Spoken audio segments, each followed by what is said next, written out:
We wanted to create a program that merges the arts and climate because so much of what we need is cultural change, not just scientific change. USC Arts in Action, with the help of the President's Office, put out a call for submissions for grants for students that had an art piece that had a sustainability focus.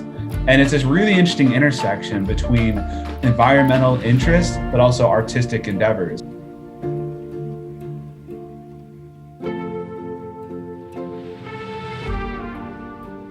What is beautiful about art is that it creates another avenue, a platform through which communities can express themselves and can become conversations where they've historically been excluded from.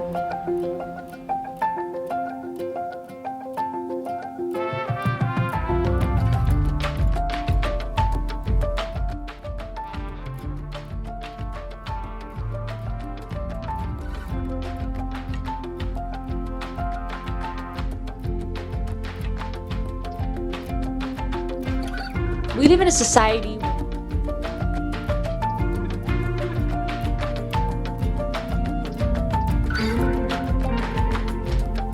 because if we're going to work together to combat the climate crisis, it's going to require innovative ways and methods to engage everyone. And through Line 3, I found out about the Byhalia pipeline in South Memphis, Tennessee, which is being built through a predominantly Black community, and the company chose it and literally said, "We chose this because we thought it was the point of least resistance," which I think I might title my film. But that was crazy. I was like, no, you did not.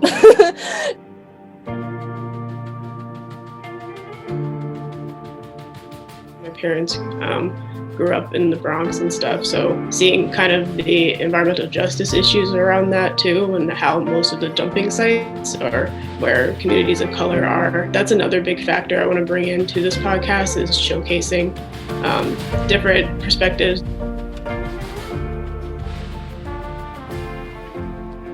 So we don't usually think of homelessness, climate change as being so intersecting. But when you also think about some of the local impacts of climate change, you think about things like urban heat, extreme weather events like prolonged rainfall. And I kind of hope that coming out of the episode, people have a better understanding of sort of the way those two issues are intertwined.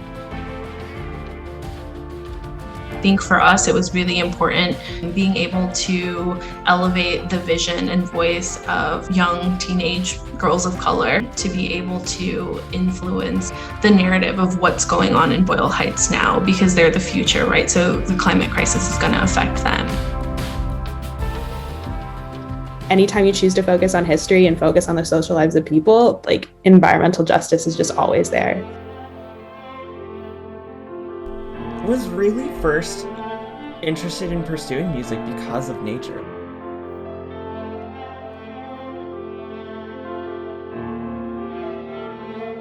I think it's almost our responsibility to use our art as a medium for environmental change. I think the reason why this has always been so important to me is because 60 years from now, I either can tell my kids that I tried to make a difference and that I was able to do something, or that I just sort of stood by and let it happen. And I feel like that's a fear that a lot of people in our generation can relate to. One was the moment that climate change hit me. When I had my son, when he was born, my whole way that I looked at the world really changed, because I wanted to make sure that I was able to help make the world a better place for him. We need to activate people to know that like this exists, and not only does it exist, but you can actually help.